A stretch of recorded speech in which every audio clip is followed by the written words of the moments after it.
Okay, so welcome everyone to our news bulletin for October 26. Bienvenidos a todos a nuestra reunión de Boletín de Noticias de 26 de octubre. So for our agenda for today, we have some shout outs, some dates coming up, Title I information, Advocacy Day in Albany, and of course we have our special guest. La agenda para hoy tenemos unos agradecimientos, fechas para recordar, información de título 1 y Día de Abogacía en Albany. Claro está nuestro invitado especial.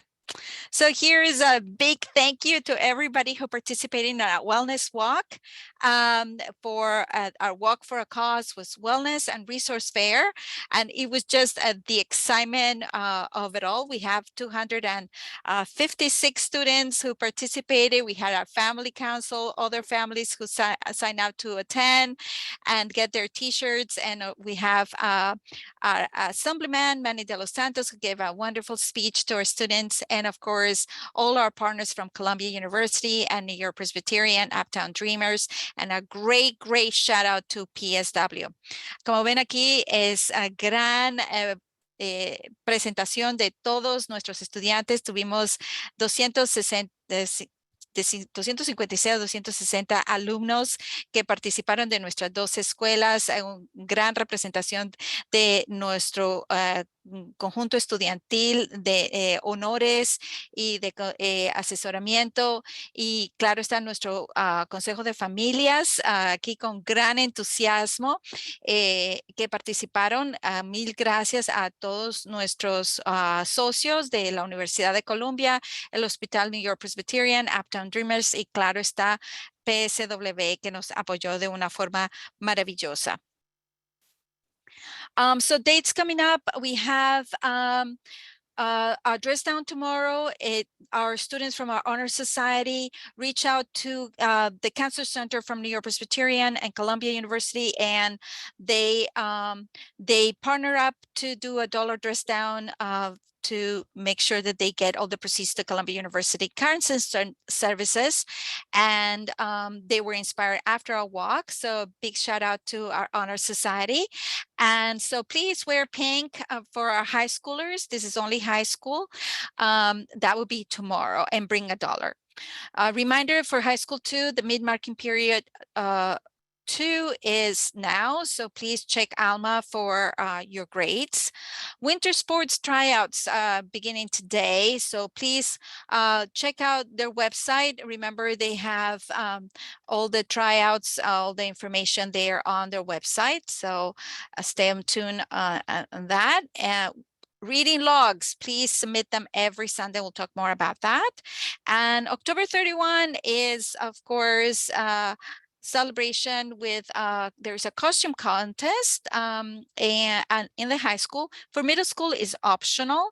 I'll talk more about that. What we're focusing to is in the middle school providing kids opportunity for caring, and so they're going to write caring cards for their classmates. Okay, información de esta semana que viene. Mañana los niños de 9 al 12 grado se visten de rosa y traen $1. Niños del grupo de la Sociedad de Honores, después de la caminata, se entusiasmaron mucho y quisieron hacer este levantamiento de fondos para el Centro de Cáncer, de Servicios contra el Cáncer, que estuvieron ahí en la caminata, y se van a asociar a ellos para hacer ese recaudamiento de fondos. Así que niños de 9 a 12, mañana que se vistan de rosa y traigan $1. Les recordamos que para la secundaria también es la mitad del segundo periodo, y así que por favor revisen las calificaciones en Alma para que si su niño está un poco atrasado, para que se ponga al día, le pida ayuda a sus maestros. Recuerde que ellos durante la hora del almuerzo están ayudando a los estudiantes que necesitan. Las pruebas de deportes de invierno ya empezaron, así que revise si su niño quiere participar. Ya empieza desde hoy las pruebas, así que hay desde baloncesto hasta lucha libre, así que es bueno que se esté al tanto de esto. Por favor, recuerde compartir el tiempo leído en casa todos los domingos. El 31 de octubre es aquí en la escuela intermedia. Los niños se pueden disfrazar, es opcional. si quieren. Y del 9 al 12 hay un concurso de disfraces y hablo más de eso. Y también la escuela intermedia hacen un intercambio de tarjetitas para querer que los niños se quieran mucho entre sí, que haya mucho compañerismo y entonces estos a veces también si quieren regalarse dulcitos lo pueden hacer ese día. Ok, y recuerda aquí el calendario, siempre están todos los eventos del calendario en nuestra página web. Just a reminder, on our website we have all our calendar information for middle school and high school. For the costume, I just wanted to go down a little bit deeper about the competition. Again, for the high school is led by the student council, and there are some rules. Again, no head coverings, no full face Halloween mask, no blood. If you have to paint the face, then they have to be approval by Mr. Choi in the high school, and the middle school by Miss Mercedes. Hats are allowed if they're part of the costume, and the costume, of course, should be appropriate for school, so nothing offensive, nothing yeah, just appropriate for school, and they should not hinder the ability to participate in PE or present any safety issues. And if they are any questionable costumes, then they have to change into the uniform, which we will provide, and of course we'll call you the parent. Un poquito más profundo sobre los disfraces el lunes de la competencia que está dirigida por el Consejo Estudiantil, y hay reglas, o sea que no se cubran la cabeza, no usen máscaras de cara completa de Halloween y que nada de sangre ni nada ofensivo, y si tiene que hacer alguna pintura facial, que tiene que ser aprobada por la directora, Miss Mercedes, en la intermedia, y la secundaria es Mr. Choi. Y claro está, los maestros tienen que identificar a los estudiantes y el disfraz no puede impedir que el estudiante participe en todas las actividades, incluyendo la educación física. Y no pueden obstaculizar con el disfraz el caminar o que algo que se puedan tropezar.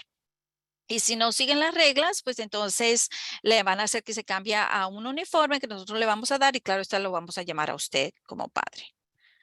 All right, so attendance. Okay, just a reminder, our attendance goal is 98%. Currently, we're at 95% in the middle school and 90% in the high school. So we're moving up. So thank you so much. We're just, I wanted to show you how we're doing by class in the middle school. So, you know, it's a competition. We got to get perfect attendance. So please track Alma, your child's attendance every Friday. And remember, if your child is absent, if you have an excuse, it will show as absent still because it's not here, but it will say excuse, and excuse will be for illness that the doctor says, you know, he was seen by the doctor, legal matters, family emergencies, or of course religious holiday that we may not have. Unexcused absences, of course, family vacations, recreational activities, avoidable transportation problems, or calendar confusion. That's why it's so important for you to check our calendar, which I showed before. Asistencia, nuestra meta es 98%, actualmente 95% en la escuela intermedia, 90% en la high school, así que estamos subiendo, y aquí está nuestro averaje en la escuela intermedia. Como ven, hay como una competencia, así que por favor ayuda a su niño a tener una buena asistencia porque afecta toda su clase, y recuerde que si está tarde o si está injustificado, también eso influye, y la ausencia, a menos que tenga una notificación del médico que diga que está enfermo, o asunto legal o emergencia familiar, o una observación religiosa que nosotros no observemos, es lo único que está excusado. Y claro, estaba decir que está ausente porque no está, por más de que usted tenga la excusa, porque no está, simplemente debe estar ausente pero excusado. Y por favor, revise siempre el calendario por si acaso se confunde de que cuando hay o cuando no hay, o si el niño le dice hoy no hay escuela y usted mire, en verdad, si hay a la escuela, lo puede chequear en el calendario. Okay, reading challenge. We are up to 57,639. Remember, we moved that to 75,000 minutes. And that means we want to get 150 families reading at least. And it fluctuates. Last week, we had only 50 families who participated. We know we have had 150 families who have read before. So please tell us the reading challenge. Go to this jot form every Sunday and let us know how many minutes your child has been reading. We're doing our part. We're getting our kids with library cards and advisory, and already 125 high school students have gotten their library cards. En la meta de lectura, ya estamos a 57,639 minutos leídos.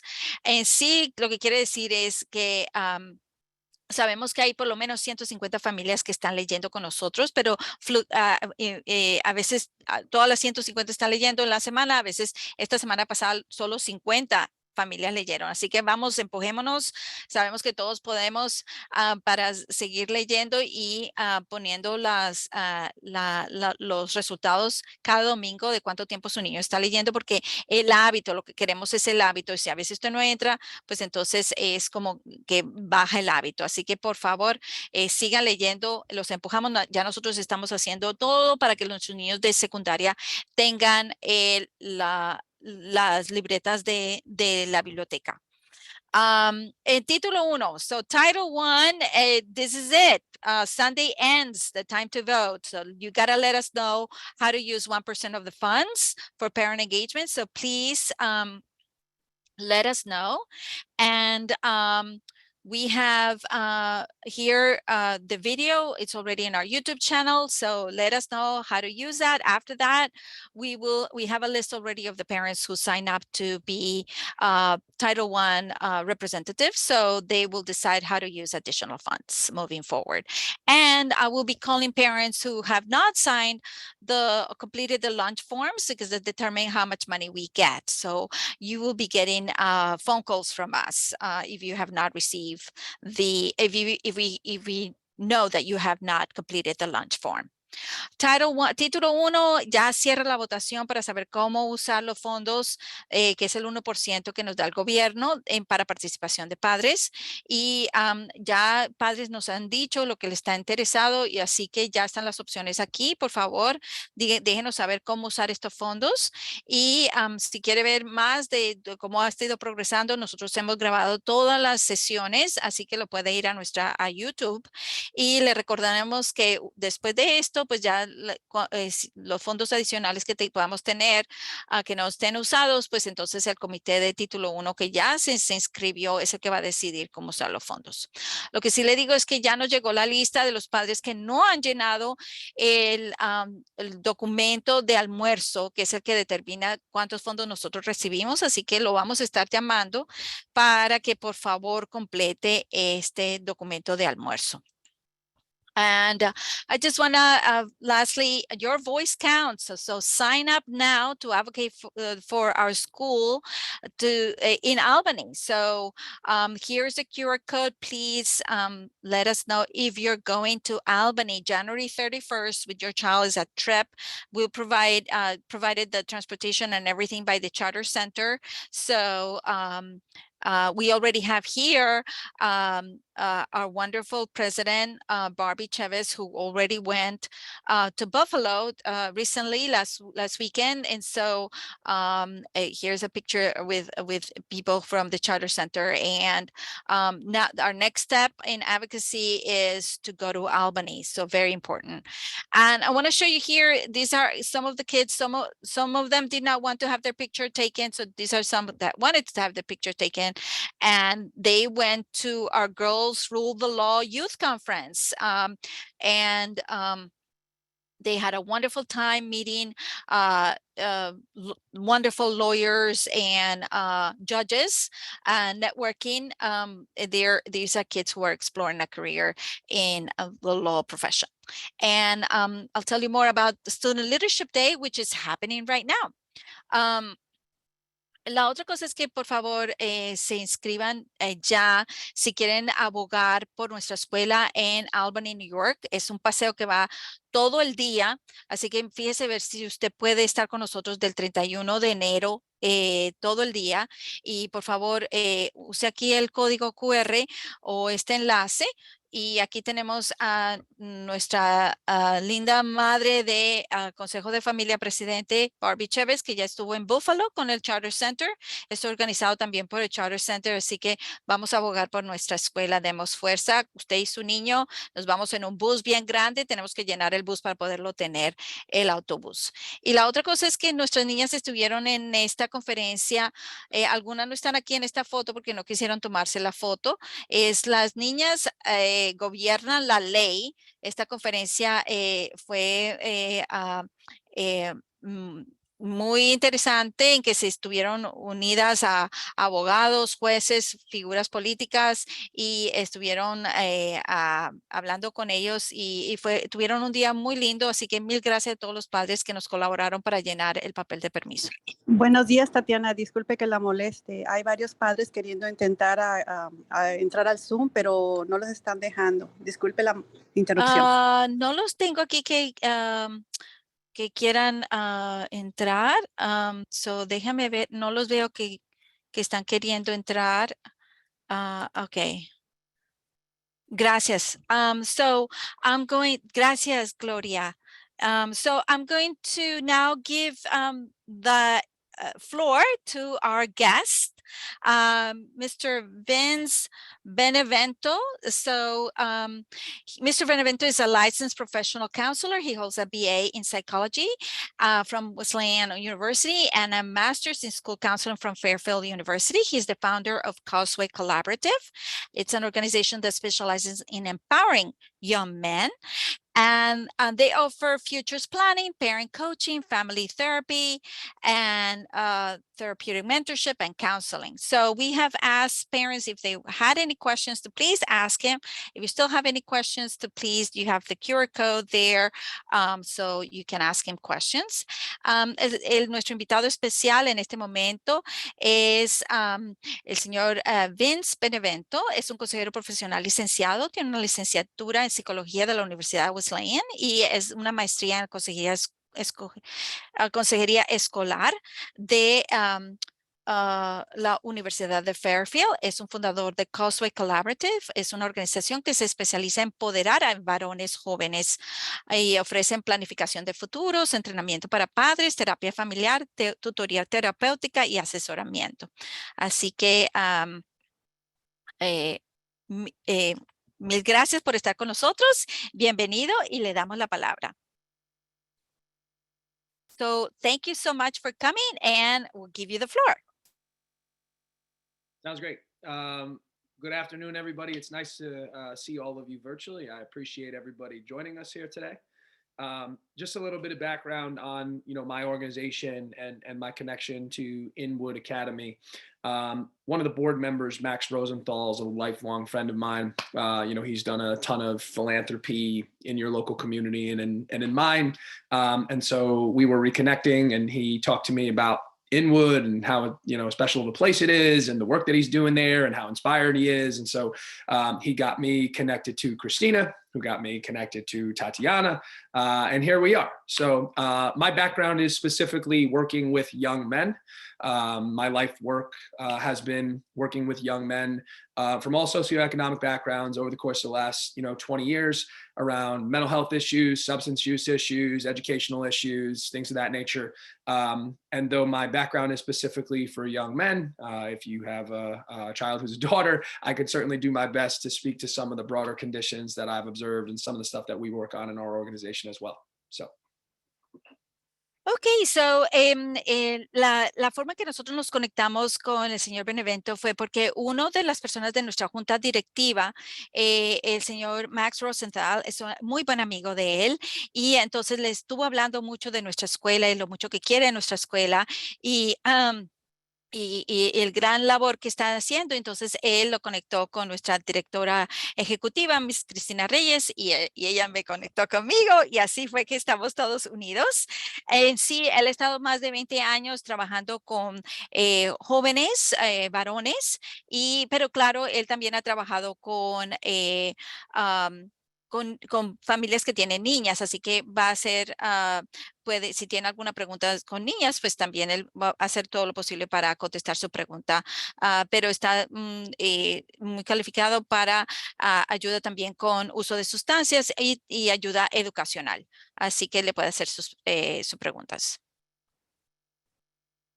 So, Vince, do you want us to ask questions and then you answer? Is Sure. that how you want to do No, it? that would be great. Yeah, and that will allow me to speak to the things that people individually are interested in, and whatever way you guys want to steer the conversation. So. Ok, entonces ahora para asegurarnos de que esté usted respondiéndole su pregunta, entonces yo voy a abrir para que ustedes puedan hablar sus preguntas. Si veo que no tienen preguntas, pues ya algunos padres nos han sometido preguntas aquí en el código QR y entonces yo les voy a hacer la pregunta por usted. So already families have entered some questions through our link, but feel free to ask questions now and just raise your hand. And if not, then if I see there's too much silence, then I'll ask some of the questions that I already have. Right. Okay, se pueden quitar si alguien tiene una pregunta, por favor, levante la mano.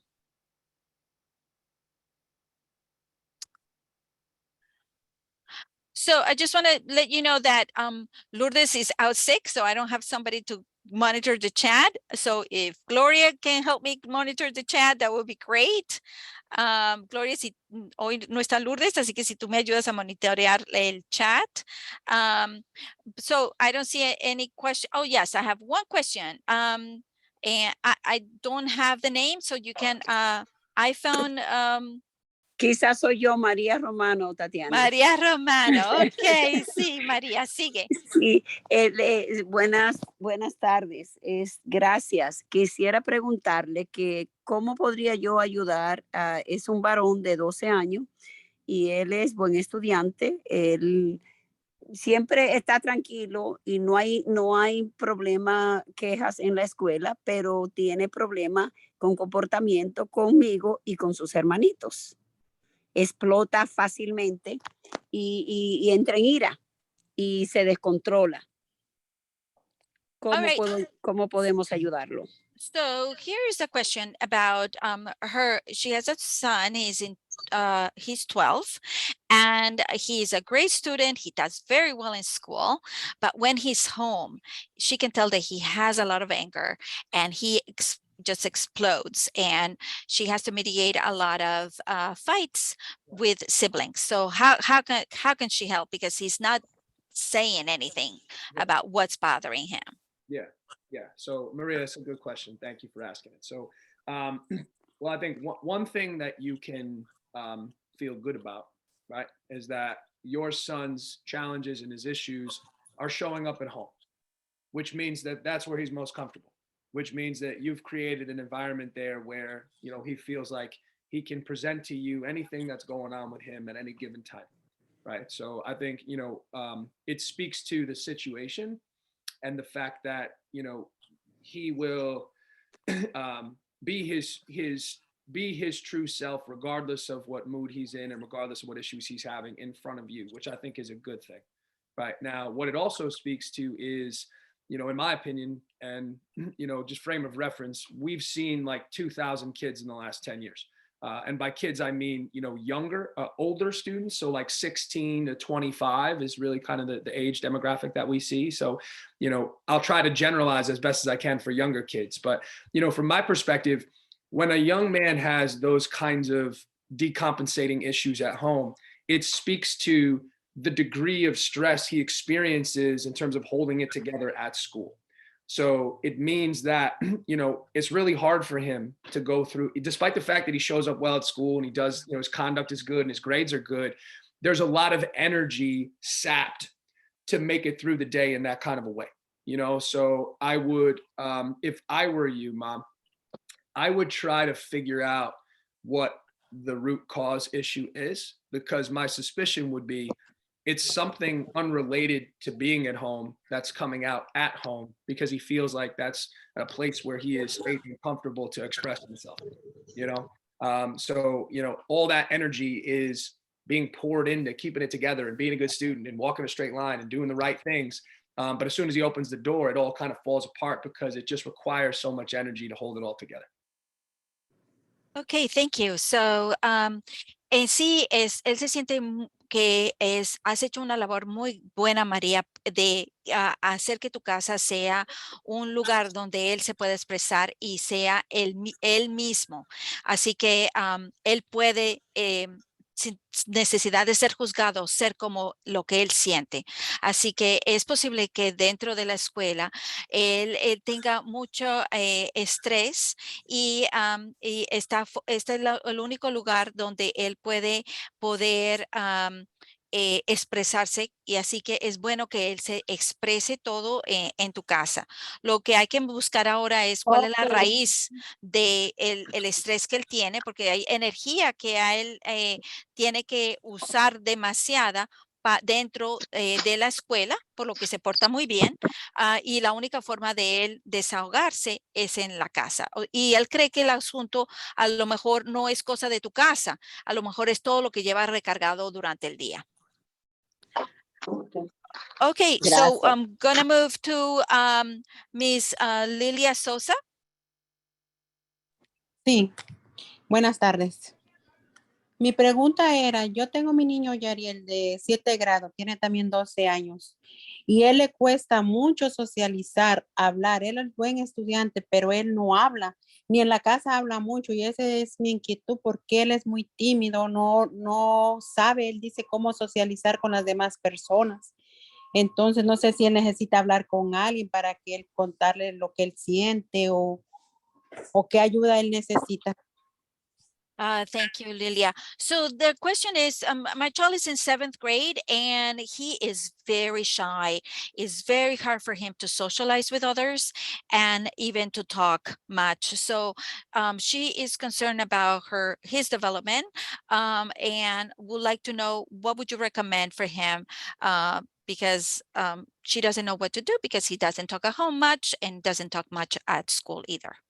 Yeah, we see this a lot now, right? So I see this a lot, you know, older guys, right? 16, 17, 18, 19, 20, you know? So I think back to like 20 years ago, or however many years ago when I was young, 25 years ago when I was young, and I couldn't wait to go out. Couldn't wait to go out, couldn't wait to be with my friends, couldn't wait to get my driver's license, couldn't wait to go to college, couldn't wait to go to live on my own, all those different things, right? I was like many of you, I would imagine, very, very excited to go do those things, right? But I think COVID has made a major impact on this footprint for kids and young people. I think we live in a world where now, because of technology and the way that people are connected, it's much easier, safer, and more comfortable for them to just be at home and just you know, be on the computer or be with their one or two friends online or whatever the case may be. But the way I think about it, I would encourage you to think about it in the same way. Social activity and social comfort is like a muscle, right? It's like a muscle. And you have to build that muscle and exercise that muscle for that muscle to get strong and for people to get comfortable using that muscle. And so, like anything else, the more you don't use it, the more it, you know, regresses and the more it isn't helpful or functional, you know? So there's a delicate balance between like accepting your son or daughter for who they are and not trying to make them someone who they're not inclined to be versus pushing them appropriately so that they can develop new muscles. And so you always want to be respectful. You always want to be comforting. You always want to be affirming. And you always want to push your kid a little bit harder than he or she is ready to be pushed so that they can begin to work on developing new muscles that will help them in whatever they're going to try to do, if that makes sense. Thank you. So, lo que dice es que en lo que él había visto es que ha habido un cambio grande entre su generación y la generación que viene ahora, en el sentido de que la generación anterior, que la de él, los muchachos querían salir, querían hablar, salir con sus amigos, querían ir a la universidad y estar en grupos sociales. Ahora no, ahora están muy cómodos estando en su casa, jugando con sus videojuegos o solo compartiendo con un par de amiguitos. Entonces, es más fácil para ellos estar calladitos. Entonces, lo que él recomienda es que respetar, claro, sí, a su niño, mirar, afirmarlo, de decirle las cosas buenas que tú ves en él, pero sí entender de que el socializarse es como un músculo que requiere práctica. Y entonces como cualquier cosa, al principio le va a ser difícil al ejercer ese músculo, pero es bueno que tú lo empujes a que se socialice más con ambientes donde haya que tener socialización. Así que es bueno que esté desarrollando ese músculo, aunque para él se le haga un poco difícil, pero claro está, hay que coger práctica. Okay, I'm going to go to Mabel Federo. Mabel? Hi, Tatiana. Good morning, guys. Good afternoon, sorry. Well, I don't know much of a question, but my situation with my son is on top of the behavior, it's the lack of caring, the lack of motivation. I don't see that on him, and that's very concerning because it's like he doesn't care what the consequences are. Is there anything I should be doing? I don't know. Yeah. And Mabel, I appreciate your situation a lot. I mean, it's something that I hear a ton from parents. Most of the young men who get, funneled in my direction are described as being stuck or unmotivated or like just disinterested. So this is real common for us. What I would say to every single person on this call is this. My opinion from doing this work for 25 years is that every kid has at least one thing that you can hook them in and hook them around and grab their attention and elicit their motivation. And so, I think, for me, it was sports. For some guys, it's music. For some girls, it's dance. For some kids, it's, writing or, drawing. Or I honestly, I don't really care what it is. And I don't really care if it's something that I enjoy or understand or, even really support, quite honestly. It just matters to me that a young person has something they can pour themselves into. And so I believe that it's everybody's job, every parent's job to figure out what that thing is for their specific kid, to as best as they can, try to get them acquainted with what it is. Sometimes before young people come to me, they're not even sure themselves, right? And I think a lot of times, depending on a young person's age, they have absolutely no idea what that thing is. And so it's our job to help try to clarify for them some of what we understand to be true about them. I think this is like a good example of this would be like, aggressive boys or aggressive young men, guys who have a predisposition for violent or aggressive or, oppositional behavior. And like, we want to take that resistance and turn it and try to flip it positive, right? And get guys hooked up with sports or jujitsu or karate or wrestling, or, whatever it might be. We want to take that liability and make it an asset. So, in my opinion, there's something for your kid. Maybe he hasn't found it yet. Maybe you have no idea what that is yet, but just keep trying stuff and try stuff alongside him. And eventually you'll get to something that he can wrap his arms around. And I think that's how we get to like, guys who get involved in the trades or become, electricians or computer programmers, or, like restaurant entrepreneurs or whatever, like guys who have, and girls too, who have a non-traditional path can still do amazing things when they get acquainted with what that interest is that's going to make them stand out. Gotcha. Thank you so much. So, la pregunta es que mi niño en sí es problemas de comportamiento y parece ser que no importa la consecuencia que yo le dé, él no le interesa. Y entonces no veo que él esté motivado y me preocupa. La respuesta es sí, he visto que hay muchos niños que se sienten estancados y desinteresados. Y mi opinión es que lo mejor es que encuentres qué es en tu niño lo que le interesa. A veces es cosas que tú no estás de acuerdo con tu niño que le interese, pero búscalo donde él está más interesado. Ayuda ponte un poco de más de tiempo para saber qué es eso entender qué es eso que a tu niño le interesa. Puede ser aún mismo el videojuego o lo que sea que un baile o escribir o pintar, lo que sea que el deporte, cualquier cosa, siempre hay algo que a alguien le interesa. O sea que es importante tú saber cuál es esa cosa. Y a veces tu niño a lo mejor no sabe cuál es esa cosa. Entonces, la cosa es observarlo, mirar cómo está usando el tiempo y afirmarlo y decirle, oh, veo que te interesa esto, veo que esto te está buscando porque estás pasando más el tiempo con esto. Entonces, buscar el heladito para saber cuál es y ayudarlo a entenderlo. Y a veces hay niños que también tienen en su desarrollo que son lo opuesto, que tú dices sí y él quiere no. Entonces, por eso es que buscarle en la forma positiva, si es muy agresivo, por ejemplo, mirar que a lo mejor pueda usar esa agresión, ya sea en lucha libre o en algunas artes marciales. Y muchas veces es así como ellos van descubriendo qué campo quieren hacer. A lo mejor pueden ser técnicos o empresariales o electricistas o cosas por el estilo, que porque vino de algo que le empezó a gustar. Así que es observar tu tiempo ahorita, es observar qué es lo que le interesa y aprender mucho más de tu niño, de qué es lo que eso le está interesando. Okay, I'm going to Luisa Frías. Hola Tatiana, ¿cómo estás? Gracias por estar con nosotros. Bien. Yo lo que voy a hacer en español para que usted la elabore mejor y se la pregunte a él. Anoche yo tuve una conversación con mi hijo, nosotros siempre hablamos de temas, estuvimos hablando sobre la marihuana. Y yo creo que después que la legalizaron, el mensaje que ellos están recibiendo como que no está bien.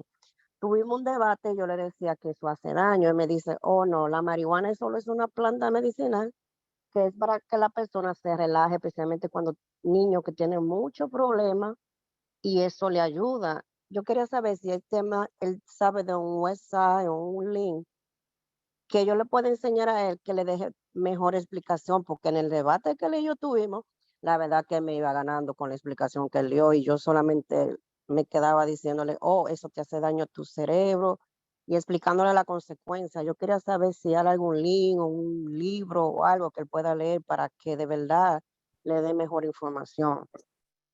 Ay, gracias por tu pregunta.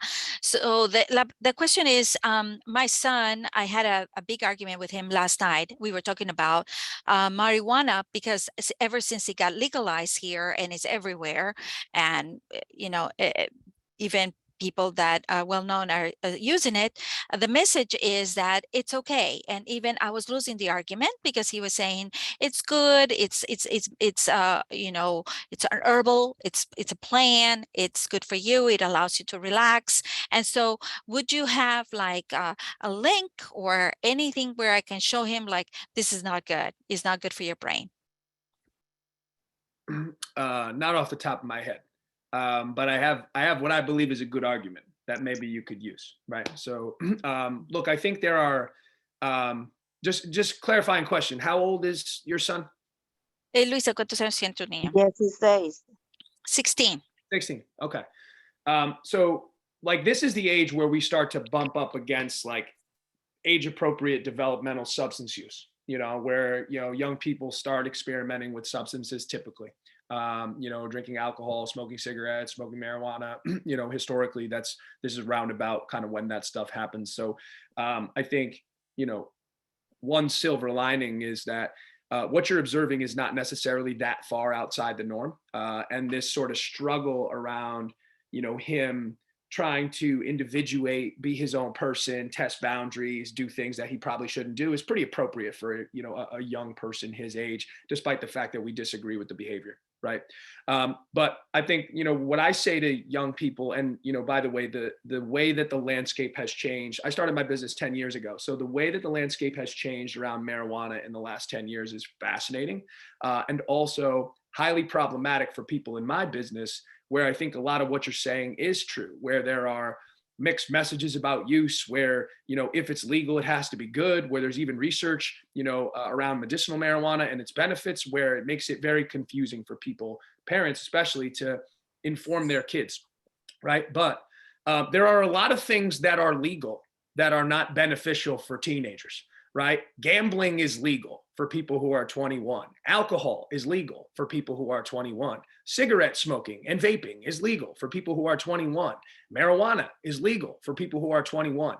All of those things are not legal for people who are 13, 14, 15, 16, 17, 18, 19, and 20, right? And maybe even more importantly than that, just because something is legal or illegal doesn't mean it goes in my house, right? So the rules of my house might be different than the rules of society at large, but you live in my house. And so these are the rules that we have here, A, B, C, D, and E, right? And so I think the parallel around alcohol is probably the best one you got right now, because I think kids can understand it. And so, look, alcohol is legal, but you got to be 21 and you got to be able to go buy it legally and responsibly. And the same thing is true for marijuana. And so, in my opinion, if my kid comes to me at 21 of legal age who can legally go buy marijuana, I don't really have much of an argument then, because they're a 21-year-old person, they can make their own choices. But when they're 16 and they live in my house, the rules of my house are those that trump all. And so, there are certain opportunities afforded to you based on your existence in my home.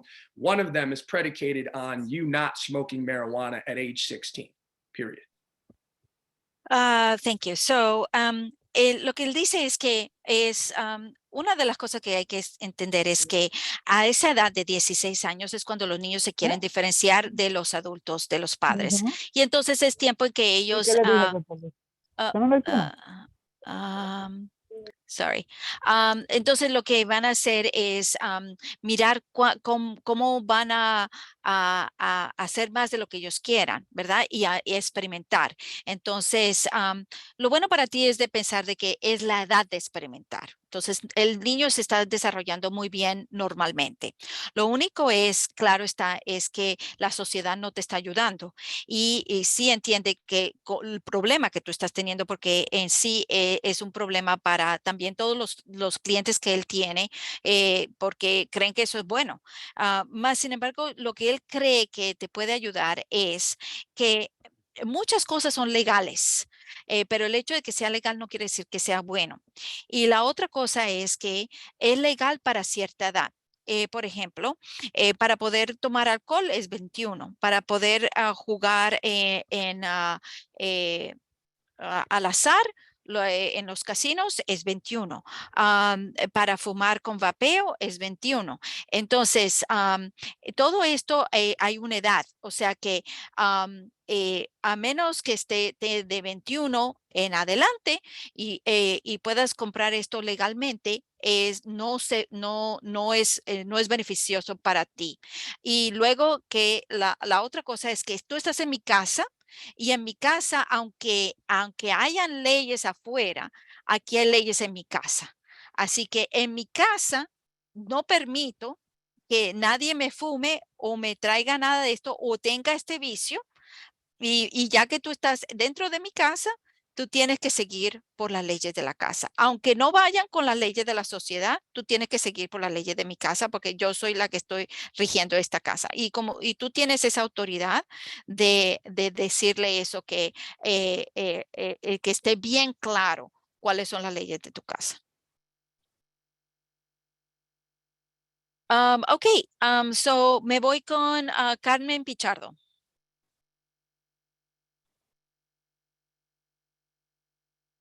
Buenos días para todos.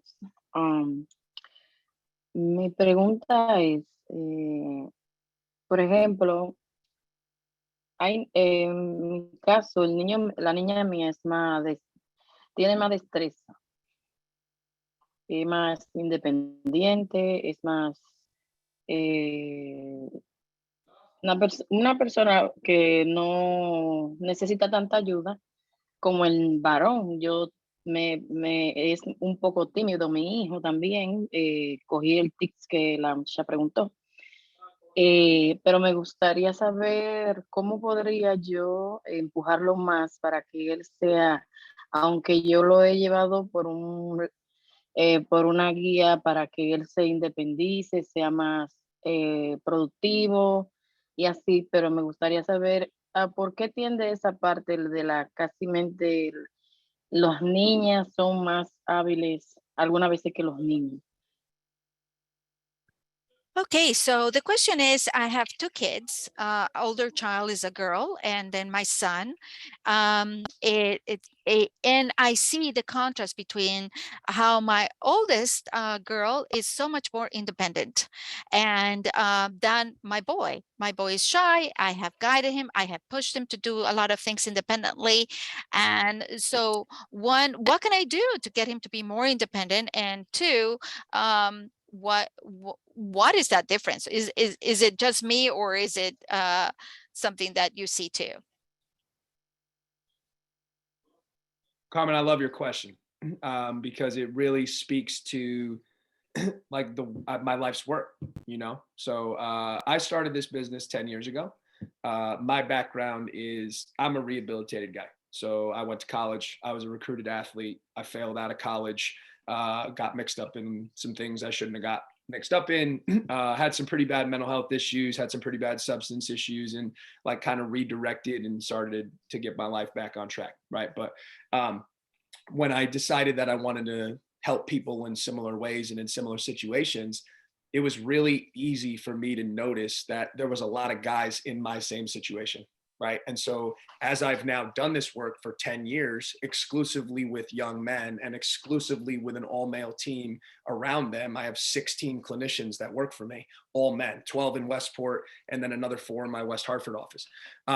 But when families come into my center and when I meet parents all the time, one of the first things they say to me is like, I don't have these problems with my daughter. Like, why is this not an issue with my daughter? She's so organized. She's so driven. She's so motivated. She's so whatever. I don't deal with this stuff with my daughter. Why? And my answer is, in my opinion, the answer, which is young men in this country are struggling in epidemic and profound ways. It's something I noticed 15 years ago, and it's something that's gotten worse, in my opinion, year over year, every year since. It's relate, and I could come back here at some point and talk just about this for as long as you want to give me, right? Because I can go forever on this, but it's a lot about immediate gratification. It's a lot about over-reliance on technology and overstimuli as a result of technology. It's a lot around lack of male influence. It's a lot around how we as a society teach and coach and support men in discussing their emotions and being in touch with themselves and understanding who they are and how they think and what they do and why they do what they do.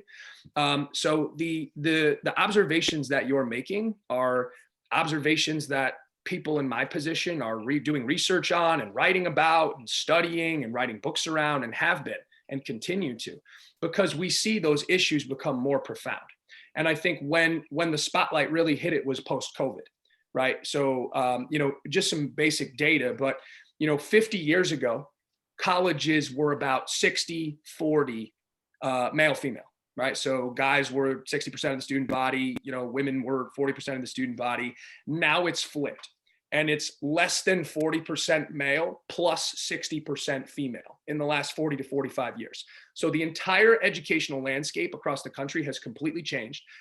And that's primarily a result of women being better prepared for higher education and men being undermotivated, underprepared, under influenced, under ready, under everything. And so this is a major issue. We see it everywhere across, all socioeconomic statuses, across all nationalities, across all geographies in the United States. But, it seems as though young women are striding out and outperforming while men are regressing and really struggling in profound ways. Now, that might not be everybody. That might not be your kid. But the disparity between how men perform academically and how women perform academically is more stark than it's ever been. Ok, so mil gracias por esta pregunta, Carmen, porque esto va directo a mi corazón. En sí, soy una persona que me he recuperado porque tuve muchas, no empecé bien. A mí me reclutaron como atleta, pero después tuve problemas de salud mental, también me metí en uso de sustancia y después fue que yo pude recuperarme y por eso es que yo estoy haciendo el trabajo que estoy haciendo. Y lo que veo es que muchas de las personas como yo estaban en la misma situación y es como una epidemia que se está viendo más y más ahora. El asunto es porque los varones necesitan, lo que están teniendo es que le dicen todo que está bien al momento, que está siempre también confiado en la tecnología, están muy conectados en la tecnología. Hay muy poca influencia de otros varones en sus vidas que lo estén guiando, que lo estén dirigiendo, esa conexión con una persona mayor que sea de su sexo, eso ayuda mucho. Entonces, la falta de apoyo de otra persona con quien hablar influye también que no tienen como un entrenador o una persona un mentor o alguien que lo pueda guiar, que sea varón. ¿Y para qué? ¿Para qué? Para que esté en contacto con sus propias emociones, para que esté en contacto de saber qué es lo que estoy pensando, por qué hice lo que hice, qué es lo que quiero hacer. Muchas cosas que tienen que ver con la reflexión. Y los muchachos no se abren con otra muchacha, sino que es mejor que se abran con otros varones. Entonces, es eso. Y ahorita mismo se está haciendo mucha investigación, mucho más profunda, porque se ha visto el cambio, especialmente ahora después del COVID, que muestra este decaimiento en los varones. Para mostrarte, por ejemplo, 50 años atrás, el 60% de los grupos estudiantiles en la universidad era varón y el 40% era hembra. Ahora el porcentaje son 40% varón y 60% son mujeres. Entonces, el asunto es que las mujeres están mejores preparadas, son más motivadas y eso se ve todo, no importa la nacionalidad, no importa el nivel económico, la geografía, nada. Eso se ve en todo ramo. Y entonces, ese es el asunto que estamos viendo. Yo tenía otra pregunta que era, ¿por qué? Porque yo la hice en una encuesta que tú hiciste, pero creía que la iban a leer, pero pues la decidí hacer a ti. ¿A qué se debe que más niños tengan a tener deficiencia que niños? Deficiencia como un IP o algo que le afecte en su vida normal. So she's also wondering, because she's in different groups, that there are more kids that are males with IEPs. Do you find that is correct? And what would that be? The question is, are there young men with IEPs? There's more young men with IEPs than young women. Like it's hard for me to really say because I don't see women, right? So I have no basis of comparison. Like I only see boys. So like I don't see the girls. I don't know how many there are of one versus the other. So it's hard for me to say. But like, I mean, I run a counseling center. We probably see between 130 and 145 kids a week across both centers. 85% of them probably have an IEP. So like, that's a lot. That's a very high percentage. And so I would say that, young, along the very same lines, if the issues are sort of disproportionate male versus female, then it would stand to reason that there are more young men with IEPs who are in need of support services than there are young women. That just makes sense to me. So. Ok, so él lo que dice es que en este momento él solo ve a varones, su especialidad son solo varones, o sea que no puede decir en sí la comparación. Pero lo que sí es que de las personas que él ve, de los jóvenes que él ve, el 85% de los jóvenes tiene IEPs. Entonces ellos necesitan mucho, hay que tenerle mucho más apoyo a los niños que tienen IEPs, especialmente a los varones. Okay, so I'm going with Lourdes. Hi, good afternoon. ¿En español o en inglés? English will be best first, yeah. So I just have a quick question. I have 3 children. My son, my eldest is 18 and he just went away to college. My middle daughter is 16. And then my youngest is 12. And so we have an empty nest, I guess, you know, so they're missing their older brother, first of all. And then secondly, they're just so attached to the phone. And when I try to take it away, when I do take it away, because it's not try, I do take it away, it's like I'm the enemy. So how can I encourage them? How can this be a nicer thing? Because it's like it's attached to the hip. Like, you know, they need to, they go to everywhere there with the phone, and they're always in contact with someone else. So I find that they're having, especially my middle daughter, she's always on the phone, or now it's FaceTime. Like before, you would pick up a phone, and then whenever the phone rang, you pick it up, and all you did on the phone was talk. But now they could do so many things. And the other thing is that they use it for school and so on and so forth. So how can it be, I guess, how can we have like a phoneless situation where I'm not the enemy? Because I'm always the enemy here. That's a really good question. I think, Lourdes, when you figure that out, you let me know. I've been working on that for 10 years, you know. But I would say, for me, you got to pick your spot. You have to pick your spots, right? So like, look, the phone is here. It ain't going nowhere. We know what it does. We know the good things about it and the bad things about it. It's a part of these kids' lives, part of our lives, right? So I would say parents, I think, fight that battle always. And you can't fight it always, because to your point, like there's some needs around it. There's needs for school. There's needs for communication with peers. There's needs for, you know, whatever they actually needs to do research, legitimate needs. There are some, you know. So I would say if you are targeted in terms of the restrictions and you limit it in a way that is maybe less invasive, but but firm, i.e., you know, look, lights out at insert time, 9:30, 10 o'clock, whatever time kids go to bed. Hand me the phone when you go to bed. That's it. Like, that's what happens here. Like, that's what we're doing. You don't have to police it as much during the day, right?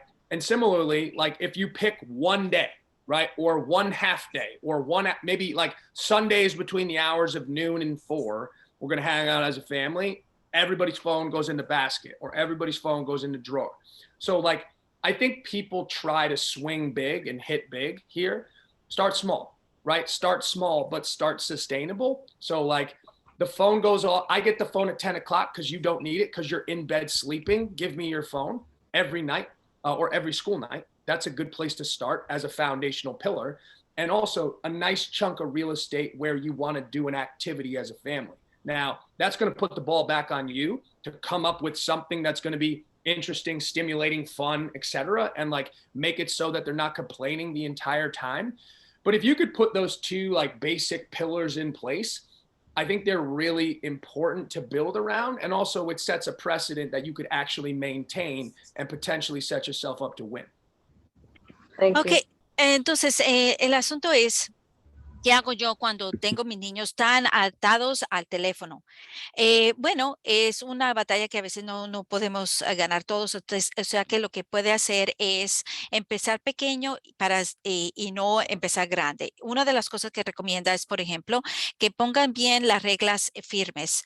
Por ejemplo, a la hora que establezca una rutina de hora de dormir. Si, por ejemplo, la hora de dormir es a las 10 de la noche, a las 10 de la noche está la luz apagada, y eso quiere quiere decir que usted me tiene que entregar el teléfono. Y todos vamos a seguir esa misma regla. Todos a no tener el teléfono. Sí, usted no tiene que estar como policía durante el día, pero lo que sí puede hacer es, por ejemplo, el fin de semana, de establecer media hora o un día, por ejemplo, el domingo, en que vamos a estar nosotros en familia. Entonces, eso quiere decir que nosotros organizamos cosas para hacer con nuestros niños, cosa de que ellos no tengan que usar el teléfono y que ellos sepan bien claro que en esa media hora que van a hacer, ya sea juegos de mesa, lo que sea, lo pueden invitar a que ellos digan qué tipo de actividades lo tengan para que hagan estos juegos. Empiecen poco y luego tiene usted ya más control al establecer esas actividades que usted va a hacer con su hijo. So I just want to ask a question that we came in earlier. So how can I make my teenager understand that sometimes it is better to walk away from a problem than to be brave and expose yourself to a bigger problem? That's a hard one. That's a hard one. That's a hard one, especially because I think being brave is massively important. Massively important. One of our family values, we have 3 family values: be kind, be brave, be yourself. Right. So being brave is something that's very important to me. I think it's important to step in, be courageous, put yourself in hard situations. Right. Now, having said that, if I'm reading between the lines, we're talking about like potentially physical altercations here. Right. And so like,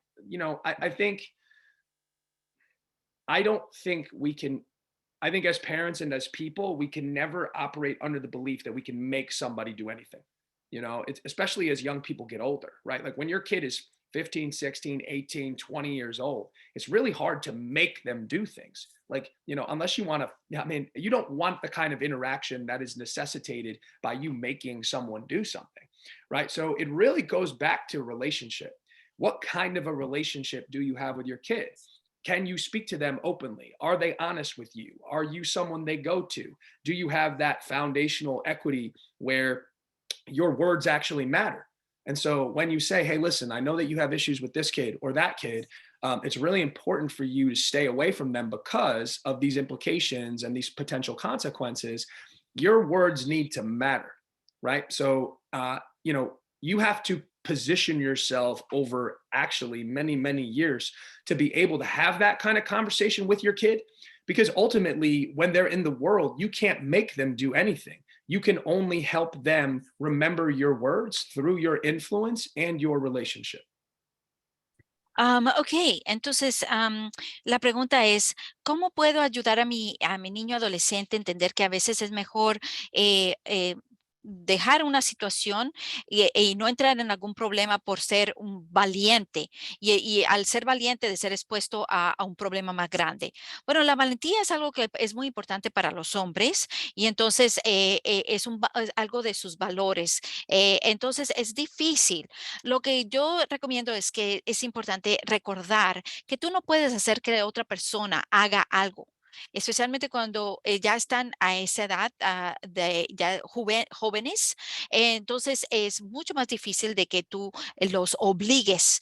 Lo que tienes que hacer es invertir mucho más en la relación que tú tienes con tu hijo, porque es esa relación de confianza, esa relación que te va a ayudar a ser como un banco en donde cuenta de ahorros tienes algo que tú puedes sacar, de decirle que tus palabras en verdad cuentan. Así que cuando ya está en el mundo, fuera de tu casa, entonces ya él va a recordar tus palabras de cuáles son lo que se debe hacer y lo que no debe hacer, qué es lo bueno, qué es lo malo. Si, por ejemplo, tú le hablas, mira, este chico con el que tú estás andando, sé que te gusta mucho, es buen amigo y todo, pero sin embargo, fíjate que no es tan buen camino, te puedes meter en problemas, no es bueno que te animes a estar con él, o si ves tal cosa, ¿qué tú puedes hacer?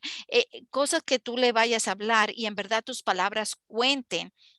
Entonces, es ahí cuando tu niño va a estar preparado y va a saber qué poder hacer cuando esté fuera de tu casa. Pero en sí, el obligarlo, el mandarlo a esa edad, él no va a escuchar de ti. Lo único que va a hacer es si tú tienes, invertir ahora en muy buena relación con tu hijo. I'm going to go with María Rosado. I know we're coming towards the end. Hi, hello everyone. I think the problem for the cell phone and the behavior is for almost all the parents. I have a 14, I have a 12, it's the same problem for the cell phone. Also, this generation, that's not the same what before. Right now, it's more technologies, it's more legalist drugs and everything. This another words. I want to say it's another words for the for the new kids right now, for the teenagers, for the new generation. They have the same problem. So with mine, every night I go bus. I say at 8 o'clock, everybody put the cell phone in the bus. So I lock it up. So you know charges tomorrow. You know have no phone. What? That's like I do. And so most of the time, when you said it, we had to talk with things. You had to put the consequence and then pros too. Que they know, realize que that's not the good friends. That's what you have to do every day. You never be tired. Repeat it over and over, same.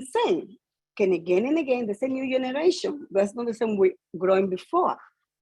Thank you, Miss Tatiana. Thank you. So this was a comment. Un comentario, la señora Rosado diciendo que sí, la generación que tenemos ahora es muy difícil, muy diferente a la que estaba anteriormente. Lo que necesitaban aquellos ahora es diferente y es bueno por eso ser firme en cuanto a lo que nosotros establecemos con nuestros niños en el uso del celular. So I have one more, and I need to have a conversation with my son about how far you should limit other people when they bully you, and understand the different forms of bullying and how we should deal with bullies.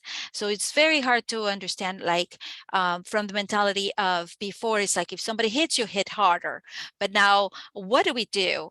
What do we say about dealing with bullies? Yeah, I think, it's a challenging question because the landscape has changed a lot, so like we don't live in an eye for an eye world, in that way. And I think, what used to be the way that I think parents would coach their kids how to respond now has pretty significant consequences, right? Like if somebody says something or does something, you should respond with physical force in return. That's not the way that we teach people how to operate now, so I think it's important to, one, recognize what bullying is. I think bullying is anything that makes you uncomfortable, that someone is doing to you that makes you uncomfortable, that they shouldn't be doing, that you've asked them not to do. That's bullying. That's how I would define it, right? And so I think it's going to cause people to have to be in an interesting position where, they either, communicate with people, the, administrators, teachers, staff, et cetera, who can like make the situation better, and face potential retribution, right, by the people who are doing it, or not say anything or not do anything, right? So, I mean, I think that really the only means that we have of helping young people to understand what they should and shouldn't do is, again, communicating with the appropriate channels. Because ultimately, if somebody says something to you and you decide to go hit them or harm them or whatever, like, guess who's holding the bag? And guess who's going to be the one who gets in trouble? And guess who's going to be the one who gets the consequence? And guess who's going to be the one who gets thrown out of Inwood Academy? Right. It's not going to be, focused on the kid who said something to you. It's going to be about you who finished that. So I think we have to, coach our boys and girls, but probably mostly the boys, to have restraint, to be composed, to use their words, right? I mean, I try to teach my kids when they were, 1, 2, and 3 to use their words, right? So like use your words and communicate when somebody's doing something that you don't like, and let the people who are in the appropriate positions deal with the situation and make it right. Ok, so la pregunta es, ¿qué puedo hacer en cuanto a tener esta conversación con mi hijo acerca de qué tanto puedo ir en contra de alguien que me está haciendo acoso y entender bien las diferentes formas de acoso y cómo tratar a alguien que está acosando a mi hijo? ¿Qué le puedo decir? Especialmente si antes era, si alguien te pega, pega más duro.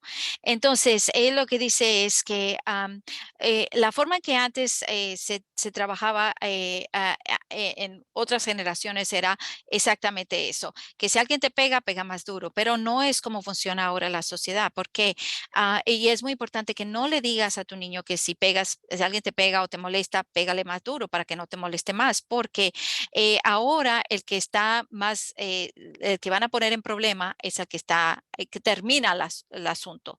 ¿Qué es en sí el acoso? Es algo que si alguien te hace sentir incómodo varias veces y tú le has dicho que no, que pare y sigue, ese es el acoso. Entonces, lo más importante es que ayudes a tu niño. La forma de valentía es de decirle a otra persona, a una persona que está en cargo, ya sea un maestro, un entrenador, alguien que esté en cargo, un adulto o usted mismo, para que pare la situación. Porque ya que el niño trató de parar la situación con su voz con ese otro niño y no paró, pues entonces hay que ir a un adulto a pedirle ayuda. Entonces,